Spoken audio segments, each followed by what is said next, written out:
Hello students. Today we will discuss about our fifth chapter in chemistry section, coal and petroleum.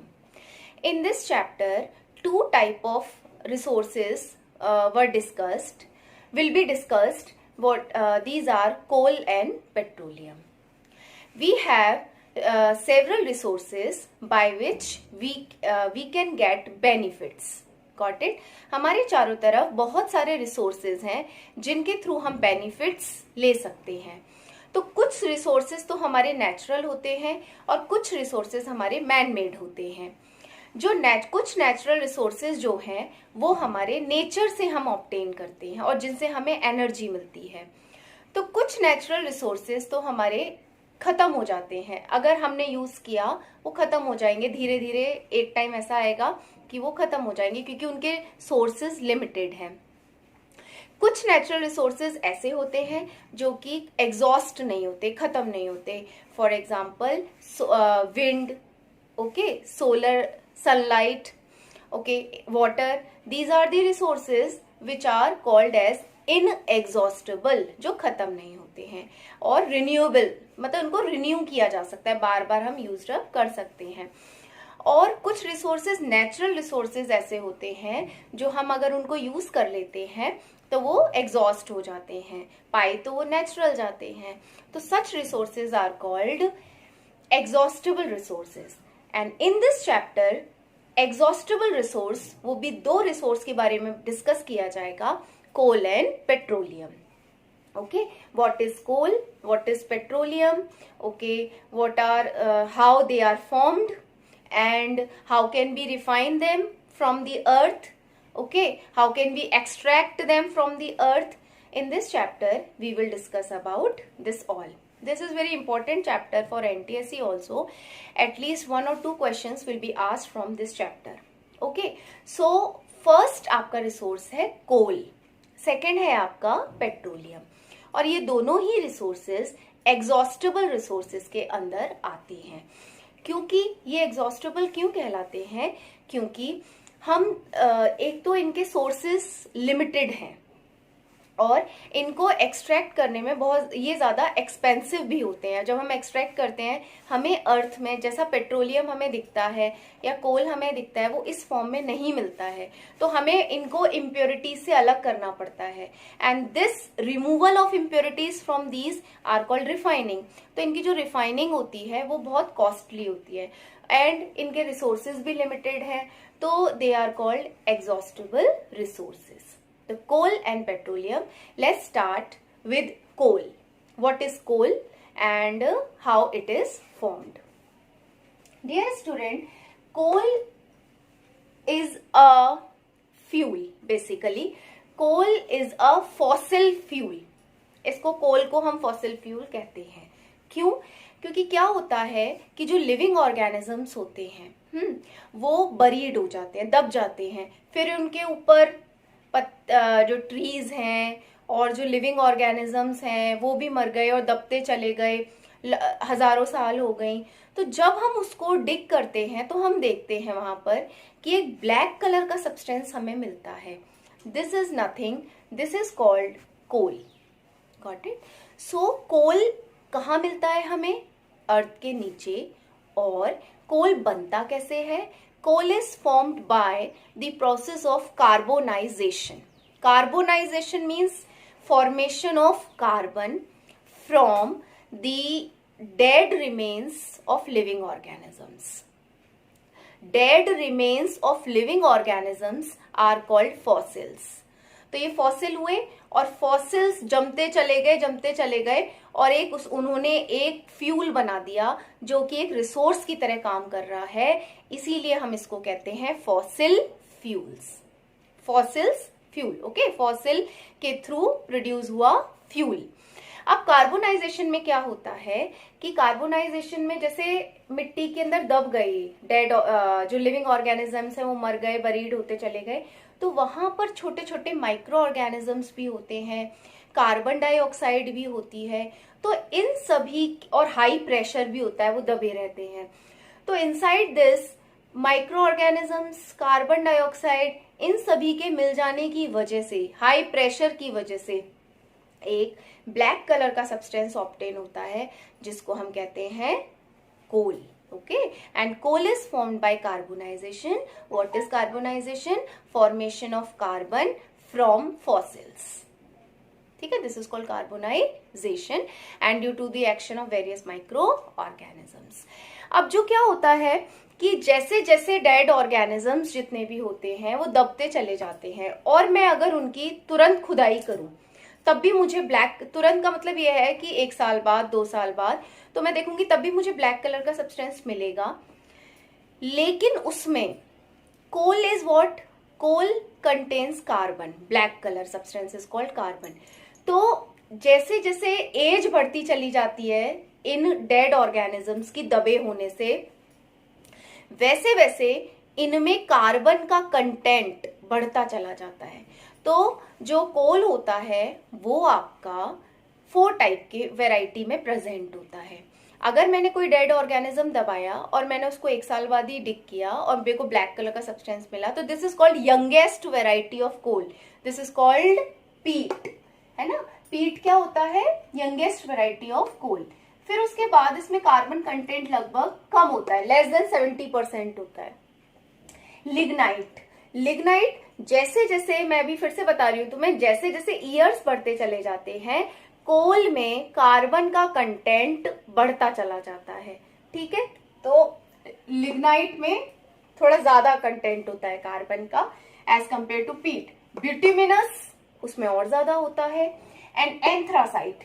Anthracite कोल की वो variety है जिसमें सबसे ज्यादा कार्बन कंटेंट प्रेजेंट होता है. सबसे ज्यादा कार्बन की परसेंटेज एंथ्रासाइट में प्रेजेंट होती है. और ये जो मैं परसेंटेज बता रही हूं कि किस आधार पे बता रही हूं? Age of these organisms. Okay, age, कितने साल पुराना है वो कोल, तो उसमें उसका कार्बन कंटेंट उतना ही ज्यादा होगा. ओके, अब क्या होता है कि चलो हमने अब कोल हमें मिल गया. अब हमें कोल का हम क्या करते हैं, कोल में बहुत सारे इंपॉर्टेंट मटेरियल्स भी प्रेजेंट होते हैं और जिनका कोल में जो हमें ये जो ब्लैक कलर का सब्सटेंस मिला, इसमें बहुत सारे इंपॉर्टेंट सब्सटेंस होते हैं जिनका बहुत ज्यादा यूजेस होता है इंडस्ट्रीज में. तो हम क्या करते हैं, कोल को इम्प्योरिटी से अलग कर देते हैं और उसकी रिफाइनिंग करते हैं, उसका डिस्टिलेशन करते हैं. तो कोल को जिस प्रोसेस से रिफाइन किया जाता है वो प्रोसेस कहलाता है डिस्ट्रक्टिव डिस्टिलेशन. ठीक है, तो उसको हम हीट करते हैं तो कोल जो होता है वो अपने वेरियस कंपोनेंट्स में टूट जाता है जिनसे वो मिलके बना था. और किन किन चीजों से वो मिलके बनता है? 3 चीजें मेन निकल के आती हैं. ठीक है, अगर हम कोल का क्या करते हैं? Destructive distillation. डिस्ट्रक्टिव का मतलब होता है हीट की प्रेजेंस. हम एक बर्तन में कोल को भर लेते हैं, या कोल क्यों कह रहे हैं, एक डार्क सब्सटेंस जो हमें मिला है अर्थ के नीचे से, उसको भर लेते हैं और हम उसमें गर्म करते हैं उसको. जब हीट करते हैं तो मटेरियल टूटना शुरू हो जाता है. इसको कहते हैं डिस्ट्रक्टिव डिस्टिलेशन. डिस्ट्रक्टिव मतलब डिकम्पोजिशन हो जाना. अब हमें कोल के टूटने से क्या क्या चीजें मिलती हैं? Coke, coal tar and coal gas. तो क्या होता है, डिस्ट्रक्टिव डिस्टिलेशन की वजह से डिफरेंट पार्ट्स बन जाते हैं और डिफरेंट पार्ट्स में हमें डिफरेंट पार्ट्स बन जाते हैं और उनमें ये डिफरेंट सब्सटेंसेस हमें मिलते हैं. जैसे कोक है, कोलतार है, कोल गैस है, इन सभी से कोल मिलके बना होता है. अब अगर हम इनके यूजेस जनरली बहुत इंपॉर्टेंट होते हैं कि जैसे जो कोल है, कोल का जब हम डिस्ट्रक्टिव डिस्टिलेशन करते हैं तो कौन कौन से प्रोडक्ट्स हमें मिलते हैं और इनके क्या क्या यूजेस हैं. तो देखो, जो कोक होता है ना, कोक में कोई इंप्योरिटी प्रेजेंट नहीं होती, सिर्फ कार्बन प्रेजेंट होता है. Got it?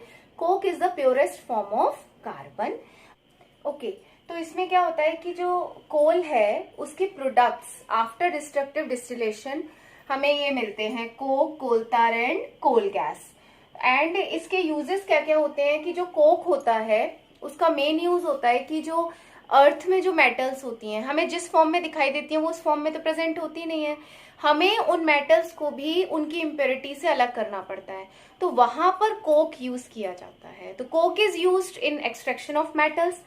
प्लस हमने प्रीवियस वीडियो में एलॉयज बताए थे तो एलॉयज में जब स्टील बनाई जाती है तो उसमें कोक का यूज किया जाता है, कार्बन का, ओके, फॉर हार्ड बनाने के लिए स्टील को हम कोक यूज करते हैं। नेक्स्ट आपका जो प्रोडक्ट है जो डिस्ट्रक्टिव डिस्टिलेशन से हमें मिलता है कोल के, वो है कोलतार। क्या होता है कि कोलतार एक गाढ़ा लिक्विड होता है कोलतार, ठीक है। इसमें से अगर गाढ़ा लिक्विड है लेकिन इसमें भी बहुत इंपॉर्टेंट मटेरियल्स मिक्स होते हैं। हम कोलतार का दोबारा से डिस्ट्रक्टिव डिस्टिलेशन करते हैं और डिस्ट्रक्टिव डिस्टिलेशन करने से हमें कोलतार में भी इंपॉर्टेंट प्रोडक्ट्स मिलते हैं। और वो कौन कौन से जो प्रोडक्ट्स हमें मिलते हैं उनके कौन कौन से यूजेस होते हैं, कि जो कोलतार के जो प्रोडक्ट्स होते हैं जनरली उनका यूज किया जाता है, उसका जो एक प्रोडक्ट होता है वो नेफ्थलीन होता है। तो नेफ्थलीन जो व्हाइट कलर की हम बॉल्स देखते हैं जिनको ऊनी कपड़ों में रखते हैं, this is called naphthalene balls. तो कोलतार का इंपॉर्टेंट प्रोडक्ट नेफ्थलीन बॉल्स होता है। और नेफ्थलीन बॉल्स को हम जो मोथ होता है, मोथ का मतलब होता है MOTH, मोथ रिपेलेंट की तरह काम करता है, मतलब कीड़े को भगाने के काम में लाया जाता है नेफ्थलीन बॉल्स को, इसीलिए हम वूलन क्लोथ्स में उसको रखते हैं।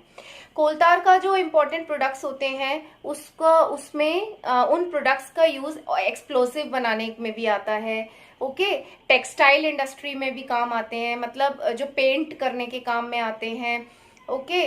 और डाई का मतलब होता है डाई यूज करते हैं कपड़ों में, तो कोलतार का ही वो प्रोडक्ट होता है डाई जो यूज करते हैं। एक्सप्लोसिव प्लास्टिक्स बनाने के काम में आता है कोलतार का जो इंपॉर्टेंट प्रोडक्ट होता है। हाइड्रोकार्बन्स होते हैं जनरली वो, ओके, हाइड्रोजन एंड कार्बन्स मिलके बने होते हैं, उन प्रोडक्ट को हम यूज करते हैं प्लास्टिक बनाने में। दूसरा naphthalene balls, as I have already told you. Next आपका कोल गैस। जो कोल गैस होती है जैसा कि नाम से समझ में आ रहा है, it is used as a fuel. And coal gas जो है वो आपका जलाने के काम में नहीं, जनरली ये सोर्स ऑफ हीट के काम में आती है, हीट प्रोवाइड करने के काम में आती है, एज अ फ्यूल काम में लाई जाती है, लाइट प्रोड्यूस करने के काम में नहीं लाई जाती है, गॉट इट। तो it is used for providing heat. तो अभी तक हमने क्या पढ़ा कि what is coal, how coal is formed. Coal is formed due to carbonization process. Coal की वेराइटीज क्या क्या है, कोल की किस वेराइटी में कितनी परसेंटेज होती है कार्बन की, सबसे ज्यादा होती है एंथ्रासाइट में। उसके बाद हमने पढ़ा कि कोल को हम रिफाइन कैसे करते हैं, उसको इम्प्योरिटीज से अलग कैसे करते हैं by the process of destructive distillation.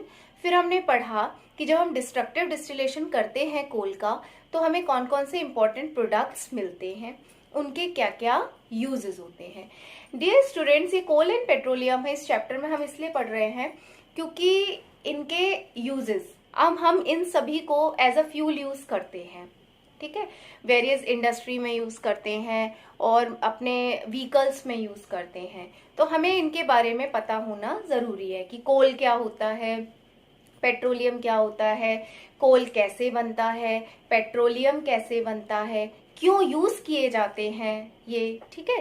तो dear students, coal and petroleum are the natural resources which provide us energy, okay, in the form of heat, and we can get some benefits from coal and petroleum, so they are called resources and they are exhaustible resources. Now coming to next topic of coal, this is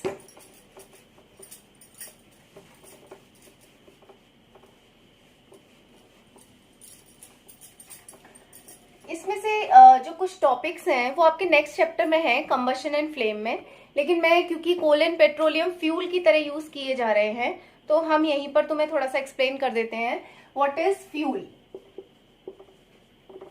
okay, तो fuel जो होता है वो is a substance which provide us energy. Okay, तो ये जो fuels होते हैं वो सब्सटेंसेस होते हैं जो जलने पर, ऑन बर्निंग, तो इसका मतलब ये हुआ कि एक सब्सटेंस जो जलने पर हमें एनर्जी प्रोवाइड करे।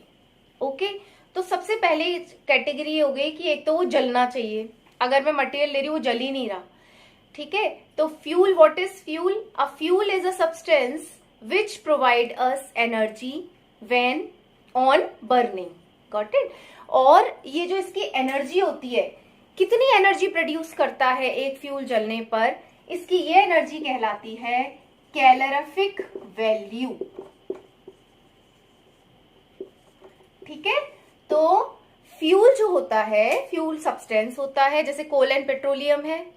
तो fuel is a substance which provide us energy on burning and and this energy can be measured, कितनी एनर्जी प्रोवाइड कर रहा है हमें, वो कहलाती है कैलोरीफिक वैल्यू। जिस फ्यूल की जलने से ज्यादा एनर्जी रिलीज होती है उसकी कैलोरीफिक वैल्यू उतनी ही ज्यादा होती है। तो कैलोरीफिक वैल्यू क्या होती है? Amount of heat energy released when 1 kilogram of fuel is burn. 1 kilogram fuel को जब हम जलाते हैं तो वो जितनी हीट एनर्जी रिलीज करता है वो कैलोरीफिक वैल्यू कहलाती है, गॉट इट।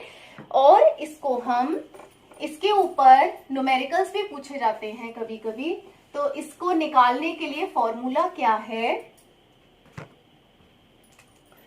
कैलोरीफिक वैल्यू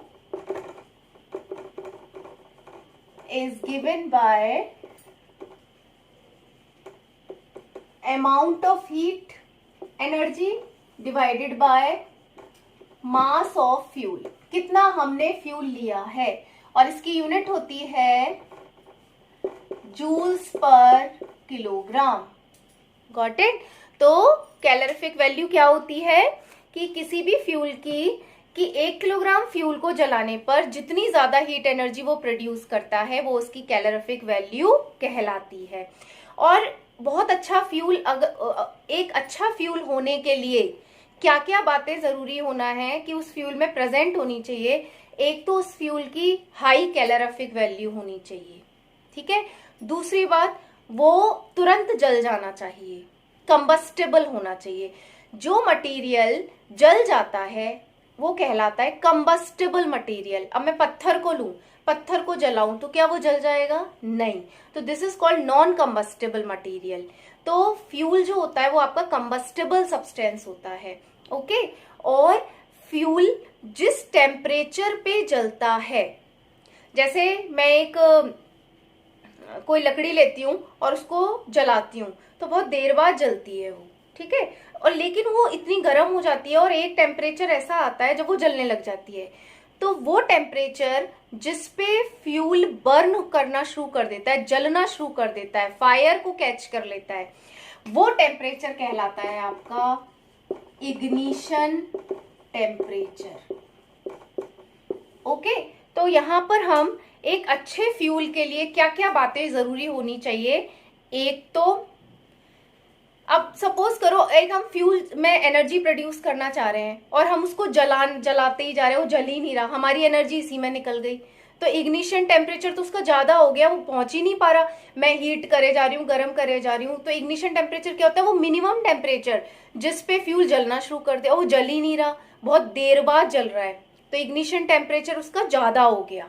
तो एक अच्छे फ्यूल के लिए उसके पास जलने पर ज्यादा कैलोरीफिक वैल्यू प्रोड्यूस करनी चाहिए, और उसका इग्निशन टेम्परेचर न ज्यादा कम होना चाहिए न ज्यादा ज्यादा होना चाहिए, क्योंकि जैसे कुछ ऐसे सब्सटेंस भी होते हैं वो तुरंत आग पकड़ के जल जाते हैं। फॉर एग्जाम्पल पेट्रोल, पेट्रोल को तुम जरा सी आग लगाओगे वो तुरंत जल जाएगा, तो उसमें से हीट एनर्जी कहाँ प्रोड्यूस हो पाई और हम उसको यूज नहीं कर पाए, इसका मतलब उसका इग्निशन टेम्परेचर कम था, तुरंत जल गया। तो एक अच्छे फ्यूल के लिए इग्निशन टेम्परेचर न ज्यादा कम होना चाहिए और ना ज्यादा, बहुत ज्यादा भी नहीं होना चाहिए, क्योंकि हम सारी एनर्जी उसको जलाने में ही लगा दें, हीट प्रोड्यूस करने में ही लगा दें, हीट देने में। दूसरा, वो आसानी से अवेलेबल होना चाहिए, इजीली ट्रांसपोर्ट कर सके जिसको हम। तो these are the features of good fuel, ठीक है। अब क्या होता है कि जो फ्यूल्स होते हैं जो हमें जलने पर हीट एनर्जी प्रोड्यूस करते हैं, वो उनकी स्टेट के बेसिस पे, किस रूम टेम्परेचर पे, किस आधार पे वो पाए जाते हैं, है ना, स्टेट, फिजिकल स्टेट के आधार पे उनको आपका 3 स्टेट में डिवाइड किया गया है, सॉलिड फ्यूल्स, ठीक है, liquid fuels and gaseous fuels. Okay, तो जो सॉलिड फ्यूल्स होते हैं वो सॉलिड स्टेट में प्रेजेंट होते हैं, जैसे coal is a solid fuel, और आपका चारकोल हुआ, कोल का एक फॉर्म है चारकोल। काउ डंग, तो this is would is a solid fuel, उसकी स्टेट सॉलिड है। लिक्विड फ्यूल्स जो लिक्विड स्टेट में प्रेजेंट होते हैं, जैसे आपका पेट्रोल, केरोसिन ऑयल, डीजल, ये सब कैसे हैं, लिक्विड स्टेट में प्रेजेंट होने वाले फ्यूल्स। गैसियस फ्यूल्स वो फ्यूल जो गैस स्टेट में प्रेजेंट हो, जैसे आपका LPG, liquefied petroleum gas, natural gas, compressed natural gas, these all are the hydrogen gas. और इन सभी अगर हम कंपेयर करें तो इन तीनों टाइप के फ्यूल्स में सबसे ज्यादा कैलोरीफिक वैल्यू होती है गैसियस फ्यूल्स की। ओके, तो जब हम इन तीनों फ्यूल्स को कंपेयर करते हैं तो सॉलिड फ्यूल्स की जो कैलोरीफिक वैल्यू होती है वो सबसे कम होती है, ठीक है। तो जो सॉलिड फ्यूल्स होते हैं उनकी कैलोरीफिक वैल्यू सबसे कम आती है, प्लस उसके साथ साथ ये जलने पर सबसे ज्यादा पोल्यूशन भी क्रिएट करते हैं, इसीलिए हमें सॉलिड फ्यूल्स को यूज करने से बचना चाहिए। सबसे अच्छी ज्यादा कैलोरीफिक वैल्यू आती है आपकी गैसियस फ्यूल्स की। ओके, गैसियस फ्यूल्स जलने पर दे आर क्लीनर फ्यूल्स, और ये जलने पर कोई पोल्यूशन प्रोड्यूस नहीं करते हैं। और सबसे ज्यादा जो कैलोरीफिक वैल्यू होती है वो हाइड्रोजन गैस की होती है। Start our remaining part of the 5th chapter which is petroleum. Dear students, as you know that petroleum the word is made up of two words which is petra plus oleum. Okay, petra means rock and oleum means oil. So petroleum is generally called as rock oil. Dear students, the rock oil means it is found between impervious rocks, and two impervious rocks there are a hole or pore. This is called rock cap, and from this rock cap we can obtain our petroleum. Got it? And we know that if we know the source of petroleum, then we can drill, okay, by using the drilling machines, and by drilling a hole is generated, and from this hole petroleum can be extracted. Got it? तो होता क्या है कि जैसे हमें पता चल जाता है कि ये यहाँ पर पेट्रोलियम प्रेजेंट हो सकता है। जनरली पेट्रोलियम आपका सी बेड में प्रेजेंट होता है, वहां पर पाया जाता है ये पेट्रोलियम। और होता क्या है कि जैसे जो एक्वेटिक एनिमल्स होते हैं, एक्वेटिक ऑर्गेनिजम्स होते हैं, वो आपके डिके हो जाते हैं, मर जाते हैं, फिर उसके ऊपर मिट्टी जमती चली जाती है, क्ले हो जाती है, सैंड हो जाता है, सॉइल जमती चली जाती है, फिर धीरे धीरे वो डेड ऑर्गेनिज्म जितने भी होते हैं वो एक ऑयल में कन्वर्ट होते चले जाते हैं, और वो जो ऑयल होता है वो आपका सी बेड के ऊपर ही तैरता रहता है। और जैसे हमें पता चलता है कि यहाँ पर पेट्रोलियम है तो हम एक ड्रिलिंग मशीन से ड्रिल करते हैं, और ड्रिलिंग से जैसे ड्रिलिंग करते हैं वैसे ही सबसे पहले गैस बाहर निकलती है, क्योंकि पेट्रोलियम के ऊपर एक नेचुरल गैस प्रेजेंट होती है, क्योंकि गैस जो होती है वो हल्की होती है। तो सबसे पहले जब हम ड्रिल करते हैं, एक होल जनरेट करते हैं इम्परवियस रॉक के बीच में, तो वहां पर सबसे पहले नेचुरल गैस बाहर निकलती है, और इस नेचुरल गैस को हम इकट्ठा कर लेते हैं, और जो ऑयल मिलता है हमें उसको हम एक एपरेटस या एक कंटेनर में भर लेते हैं, और इसके बाद इसका प्यूरिफिकेशन स्टार्ट होता है। होता क्या है कि जैसे हमें पेट्रोलियम मिलता है वैसे ही हम पेट्रोलियम जिस फॉर्म में हमें दिखाई देता है इसी फॉर्म में हमें पेट्रोलियम मिलता नहीं है, हम इसको रिफाइन करते हैं, इसकी इम्प्योरिटीज को अलग करते हैं, और जो पेट्रोलियम होता है वो रिफाइन कैसे किया जाता है? What is refining? आप extraction of important materials from impurities, impurities को अलग कर देना, और इम्प्योरिटीज के अलग करने के बाद ये जो प्रोसेस है प्योर सब्सटेंस को ऑब्टेन करने का, obtaining pure substance from impurities is called refining. Got it? तो जो पेट्रोलियम होता है वो आपका एक्सट्रैक्ट किया जाता है, रिफाइन किया जाता है, उस प्रोसेस का नाम होता है आपका फ्रैक्शनल डिस्टिलेशन।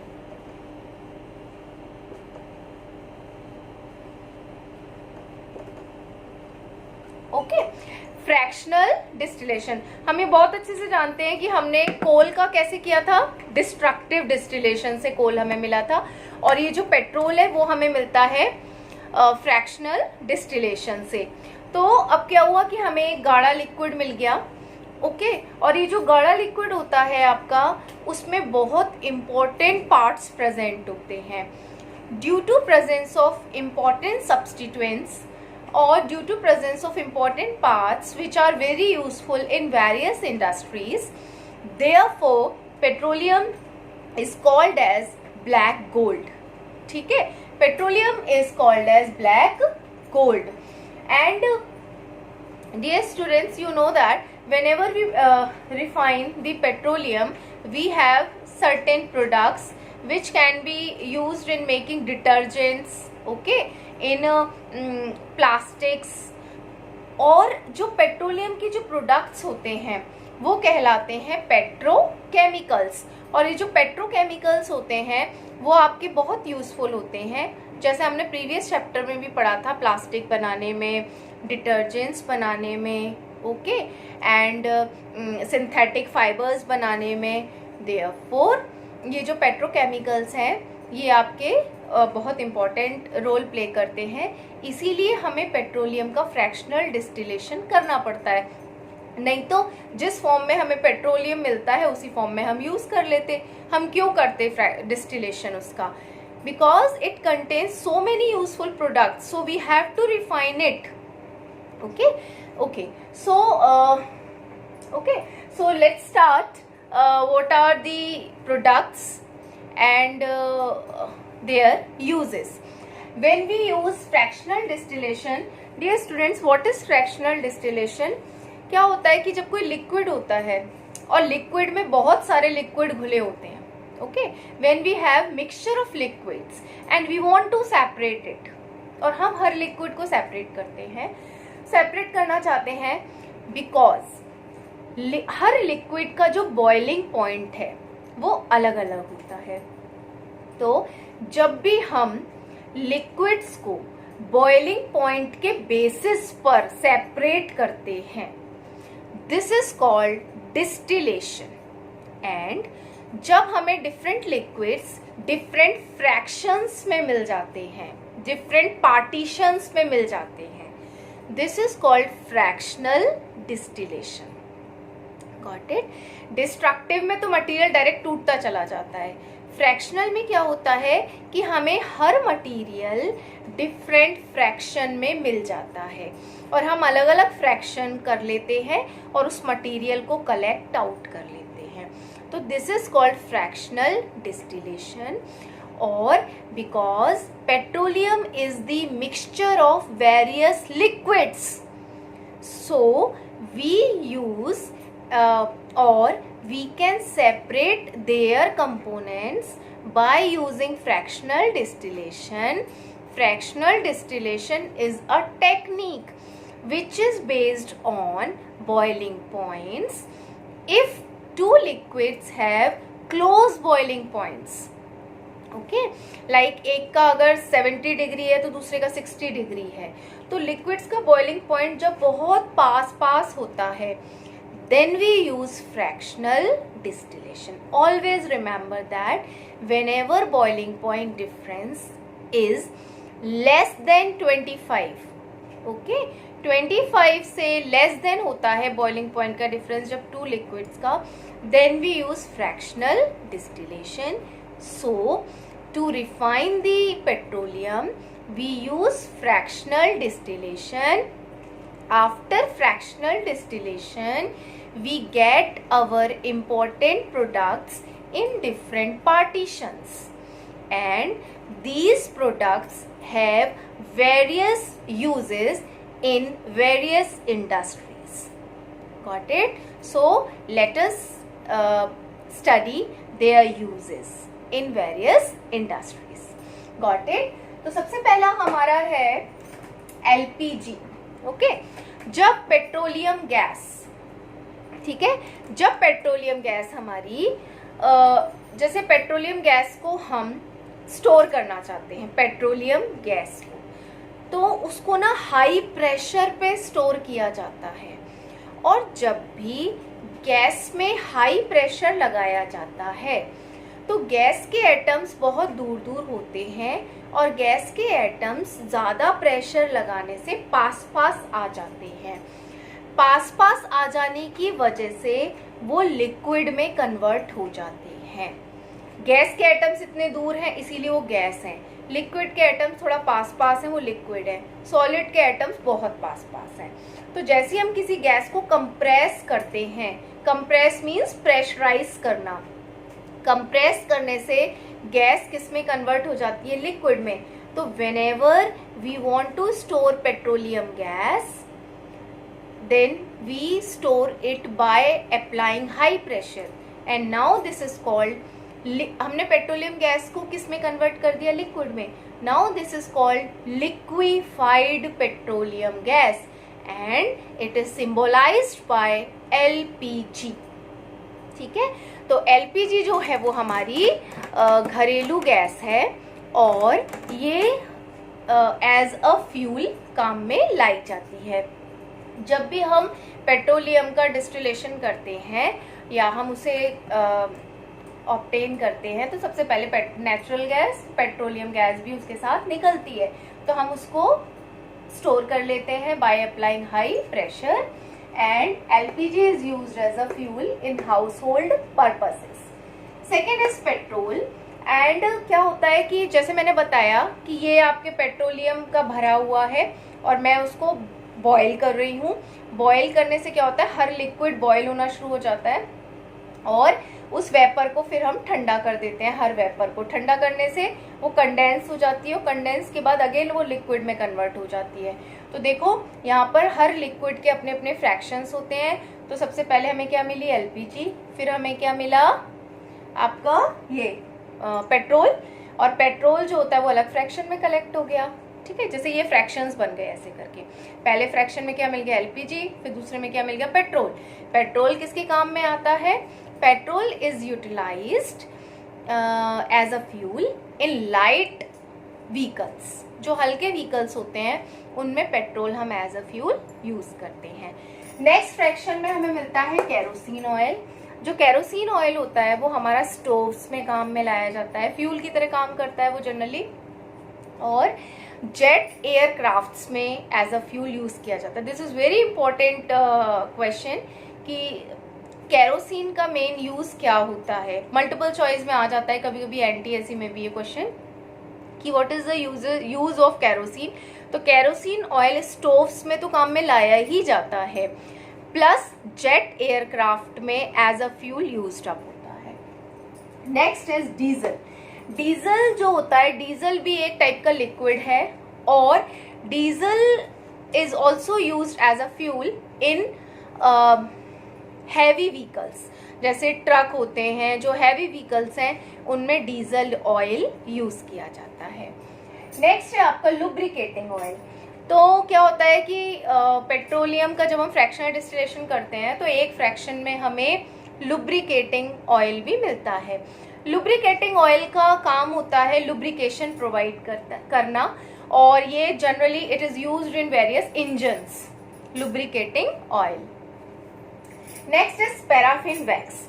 एक पेट्रोलियम का जब पेट्रोलियम का एक बहुत इंपॉर्टेंट पार्टीशन होता है जिसमें हमें पैराफिन वैक्स मिलता है, और पैराफिन जो वैक्स होता है वो आपका कैंडल्स बनाने में, ऑइंटमेंट, दवाइयाँ बनाने में, okay, and paraffin wax candles हो गया आपका, और सर्टेन केमिकल्स को स्टोर करने के भी वो काम में लाया जाता है। प्लस जो हम in winters we use Vaseline. In Vaseline making, paraffin wax is utilized. Next is bitumen. Bitumen is a very important part of the petroleum, and in nowadays कोल तार से रोड बनाई जाती हैं, तो nowadays कोल तार is replaced by bitumen, and now in place of coal tar, bitumen is used for surfacing the roads. So dear students, these are the important products of petroleum, and they are very very useful, and they are used in various industries, and they have a specific purpose. So ऐसे ही coal में, ऐसे ही petroleum में, both are used as a fuel and both are exhaustible fuels, और हमें इनका जो use है वो बहुत जुडिशियसली करना चाहिए, क्योंकि जो पेट्रोलियम, जैसे हर जगह तो हमें पेट्रोलियम मिलता नहीं है, एक इनके जो सोर्सेज हैं वो लिमिटेड हैं, और जो सोर्सेज के साथ साथ सोर्सेज तो लिमिटेड हैं ही, और इनका जो एक्सट्रैक्शन होता है वो बहुत ज़्यादा एक्सपेंसिव भी होता है। प्लस अगर हमने इनका रिफाइन भी कर दिया तो इनको जो हम ट्रांसपोर्ट करते हैं पेट्रोल को, वो भी बहुत कॉस्टली पड़ता है। तो इस वजह से हमें कोल का और पेट्रोलियम का बहुत जुडिशियसली यूज़ करना चाहिए। जब हमें ज़रूरत है then only we can use these fuels. Okay, और now coming to next topic which is natural gas. Natural gas is also obtained before petroleum, and natural gas is also stored under high pressure. तो जब natural gas को high pressure दिया जाता है तो वो कहलाती है फिर CNG.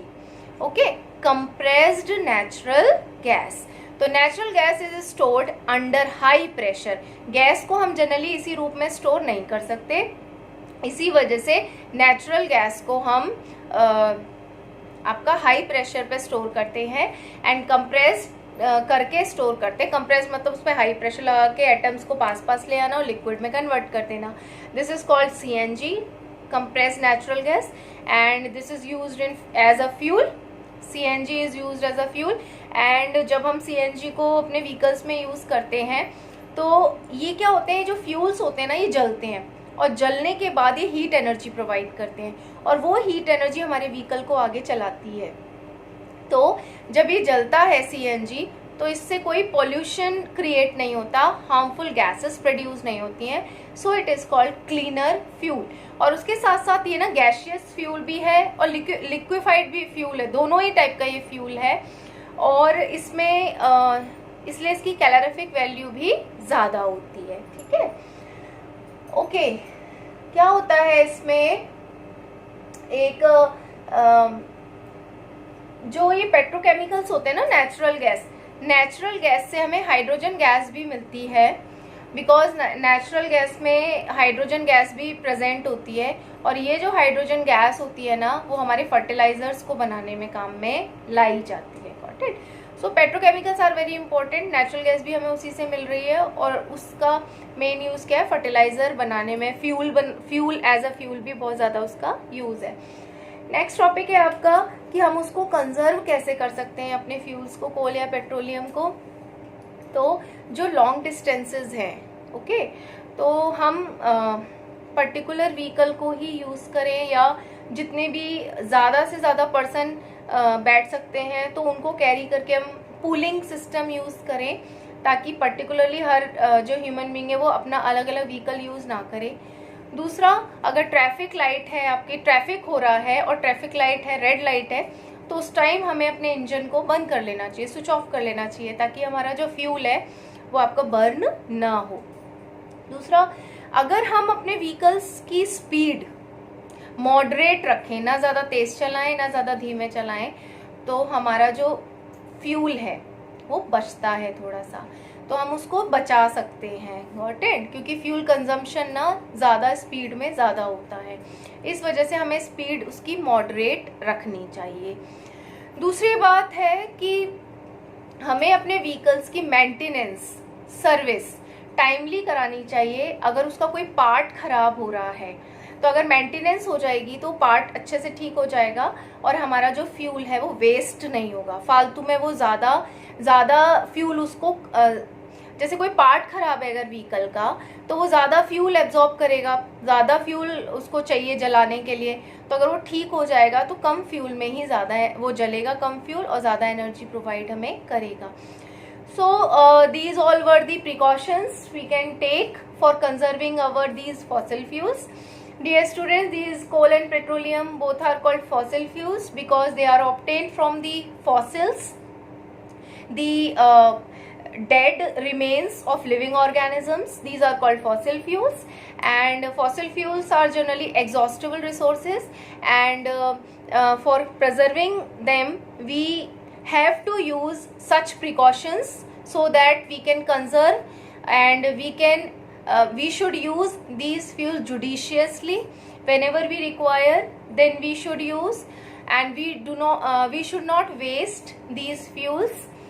Okay, and बिकॉज अगर हम इनको लगातार यूज करते जाएंगे तो एक टाइम ऐसा आएगा जब ये ख़त्म हो जाएंगे इनके रिसोर्सेज।